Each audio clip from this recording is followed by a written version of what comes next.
फातिमा की रानी माँ, प्रभु यीशु की माँ, आसरा तू ही है माँ।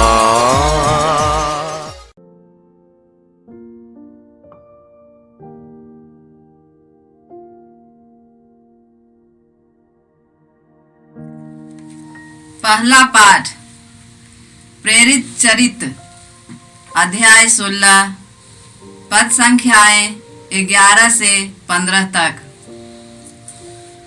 त्रोअस से चलकर हम नाव पर सीधे समोथासिया, दूसरे दिन नेयापोलिस और वहां से फिलिप पहुंचे। फिलिपी मकेदुनिया प्रांत का मुख्य नगर और रोमन उपनिवेश है। हम कुछ दिन वहां रहे।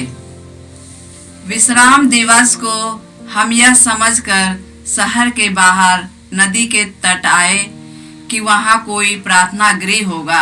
हम बैठ गए और वहां एकत्र स्त्रियों से बातचीत करने लगे। सुनने वाली महिलाओं में से एक का नाम लीदिया था और वह थियातीरा नगर की रहने वाली थी। वह बैगनी कपड़ों का व्यापार करती और ईश्वर पर श्रद्धा रखती थी। प्रभु ने उसके हृदय का द्वार खोल दिया और उसने पौलुस की शिक्षा स्वीकार कर ली। सब परिवार बपतिस्मा ग्रहण करने के बाद लीदिया ने हमसे यह निवेदन किया, आप लोगों ने माना है कि मैं सचमुच प्रभु में विश्वास करती हूँ, तो आइए मेरे यहाँ ठहरिए। और उसने इसके लिए बहुत आग्रह किया। यह प्रभु की वाणी है। ईश्वर को धन्यवाद। भजन अनुवाक्य। प्रभु अपनी प्रजा को प्यार करता है। प्रभु अपनी प्रजा को प्यार करता है। प्रभु के आदर में नया गीत गाओ, भक्तों की मंडली में उसकी स्तुति करो। इज़राइल अपने सृष्टिकर्ता में आनंद मनाए, सियोन के पुत्र अपने राजा का जयकार करे। भजन अनुवाक्य। प्रभु अपनी प्रजा को प्यार करता है। प्रभु अपनी प्रजा को प्यार करता है। वे नृत्य करते हुए उसका नाम धन्य कहें, डफली और सितार बजाते हुए उसकी स्तुति करें, क्योंकि प्रभु अपनी प्रजा को प्यार करता और पद दलितों का उद्धार करता है। भजन अनुवाक्य। प्रभु अपनी प्रजा को प्यार करता है। प्रभु अपनी प्रजा को प्यार करता है। प्रभु के भक्त विजय के गीत सुनाए और अपने यहाँ आनंद मनाए। वे ईश्वर की स्तुति करते रहे, इसमें तभी भक्तों का गौरव है। भजन अनुवाक्य। प्रभु अपनी प्रजा को प्यार करता है। प्रभु अपनी प्रजा को प्यार करता है। जय घोष। हालेलुया। प्रभु कहते हैं, सत्य का आत्मा मेरे विषय में साक्ष्य देगा और तुम लोग भी साक्ष्य दोगे। हालेलुया। प्रभु आप लोगों के साथ हो और आपकी आत्मा के साथ। संत यूहन्ना के अनुसार पवित्र सुसमाचार। हे प्रभु तेरी महिमा हो। अध्याय 15 पद संख्याएं 26 से अध्याय 16 पद संख्याएं 4 तक। यीशु ने अपने शिष्यों से यह कहा, जब वह सहायक पिता के यहाँ से आने वाला वह सत्य का आत्मा आएगा, जिसे मैं पिता के यहाँ से तुम लोगों के पास भेजूंगा, तो वह मेरे विषय में साक्ष्य देगा और तुम लोग भी साक्ष्य दोगे, क्योंकि तुम प्रारंभ से मेरे साथ रहे हो। मैंने तुम लोगों से ये बातें इसलिए कही कि तुम विचलित नहीं हो। वे तुम्हें सभागृहों से निकाल देंगे।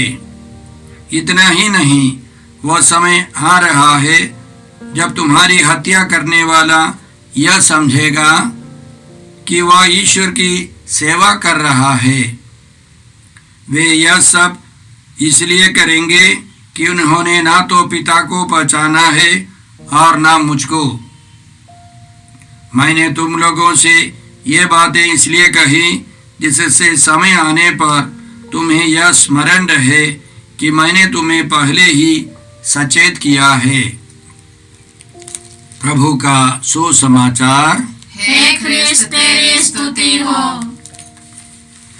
जय यीशु क्रिस में प्रिय भाई और बहनों, आज के पहले पाठ में हम लोगों ने सुना कि संत पौलुस और उनके साथी लोग फिलिपी गए, सुसमाचार सुनाने गए। वहाँ उपस्थित कुछ महिलाओं को उन्होंने सुसमाचार सुनाया, उनके साथ बातचीत की। तो प्रभु ने एक महिला, लिदिया नामक एक महिला के हृदय के द्वार को खोल दिया। उसने विश्वास किया, अपने परिवार के सदस्यों के साथ उसने बपतिस्मा ग्रहण किया। वे इतनी उदार हो गई कि वे पौलुस और उनके साथियों को अपने पास रखना चाहते थे। यह एक बहुत बड़ा रहस्य है। जब हम लोग प्रभु यीशु के सुसमाचार सुनाते हैं, पवित्र आत्मा के बारे में हम लोग बताते हैं, तो सुनने वालों में कई लोग विश्वास करते हैं। उनके हृदय के द्वार को प्रभु खोल देते हैं, वे विश्वास करते हैं। सबके सब नहीं है, लेकिन जरूर कुछ विश्वासी बन जाते हैं। इसके पहले हम लोगों ने सुना था अध्याय 9 में, प्रेरित चरित्र अध्याय 9 में, साउल, अब जो पौलुस है, साउल अपने साथियों के साथ दमिश्क जा रहा था और उनका विचार था कि ईसाई लोगों को बांधकर जेल में डालवा देंगे, उन पर अत्याचार करेंगे। और रास्ते पर उसने एक दिव्य दर्शन देखा और एक ज्योति चमक उठी, एक आवाज आई, साउल साउल तुम मुझे क्यों सताते हो? तो साउल ने पूछा, प्रभु आप कौन हैं? तो आवाज आई, मैं यीशु हूँ जिस पर अत्याचार करते हो, सताते हो। और वो भूमि पर गिरा और उठ गया तो वह अंधा हो गया, वो देख नहीं सकता था। लेकिन साथ में जाने वाले साथी लोगों ने केवल आवाज सुनी, किसी को नहीं देखा। उनकी आंखें बंद नहीं है, उनमें कोई परिवर्तन नहीं है, उनका मन परिवर्तन नहीं हुआ है। केवल साउल बदल गया। साउल सुसमाचार का प्रचार करने लगा। इसी तरह जब हम लोग सुसमाचार सुनाते हैं, किसी किसी के हृदय के द्वार को यीशु प्रभु खोल देते हैं। हम लोग पढ़ते हैं, ईश्वर की प्रतिज्ञा है, मैं सब शरीरधारियों पर अपना आत्मा उतारूंगा, मैं अपने दास दासियों पर भी अपना आत्मा उतारूंगा। उस प्रतिज्ञा के अनुसार प्रभु यीशु ने, पुनर्जीवित यीशु ने हम सबों पर, सारी मानव जाति पर अपना आत्मा उतारा है। लेकिन बहुत सारे लोग, अधिकांश लोग ये नहीं जानते। जब हम लोग यीशु के क्रूस मरण, पुनरुत्थान और पवित्र आत्मा के आगमन के बारे में लोगों को सुनाते हैं, तो कई लोग विश्वास करते हैं, कई लोग पवित्र आत्मा का अनुभव करते हैं। सबों को पवित्र आत्मा दिया गया है। पेंतकोस्त पर्व के अवसर पर सब शरीरधारियों पर पवित्र आत्मा उतरा है, लेकिन इन सबों का यह अनुभव नहीं है।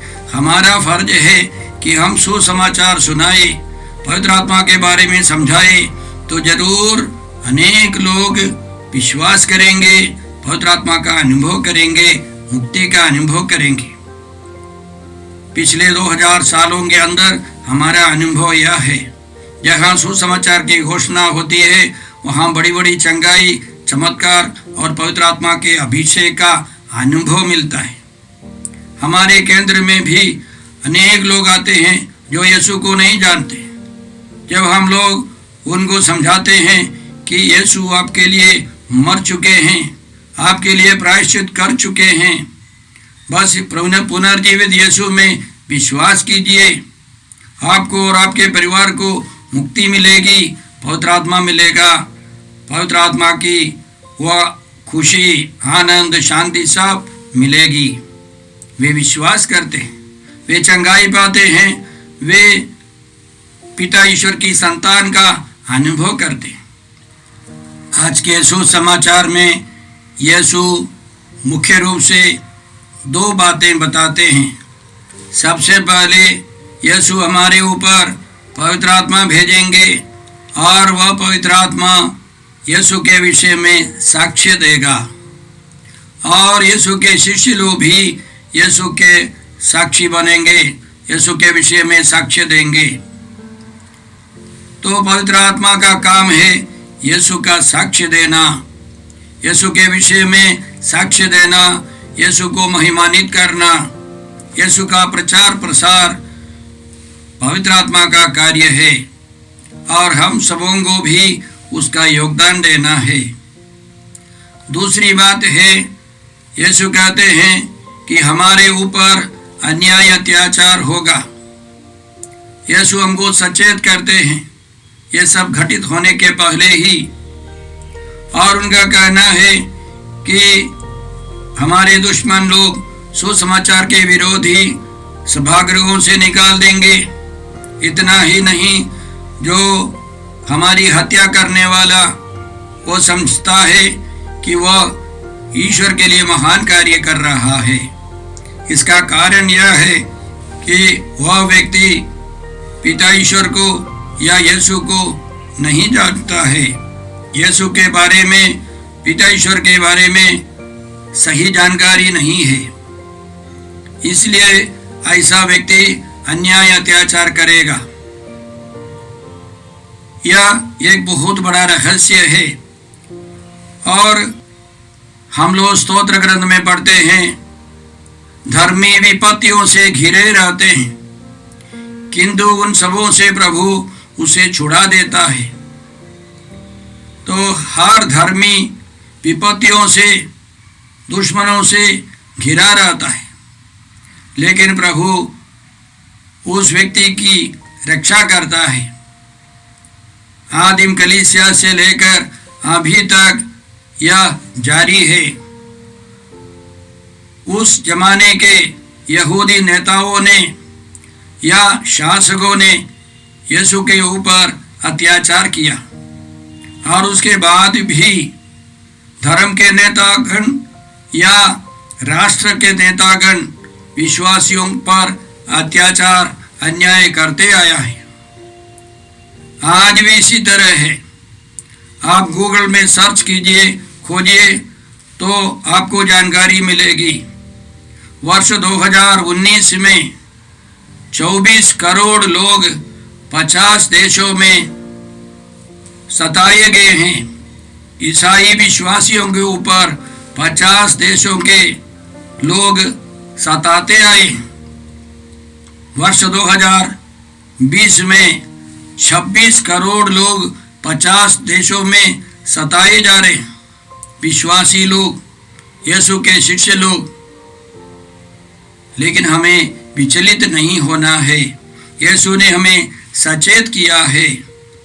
यदि यीशु को दुखों से गुजरकर महिमा में प्रवेश करना था, तो हमको भी ऐसे दुखों से, कष्टों से, धर्म सतावट से गुजरना है, तभी हम लोग महिमा में प्रवेश करेंगे।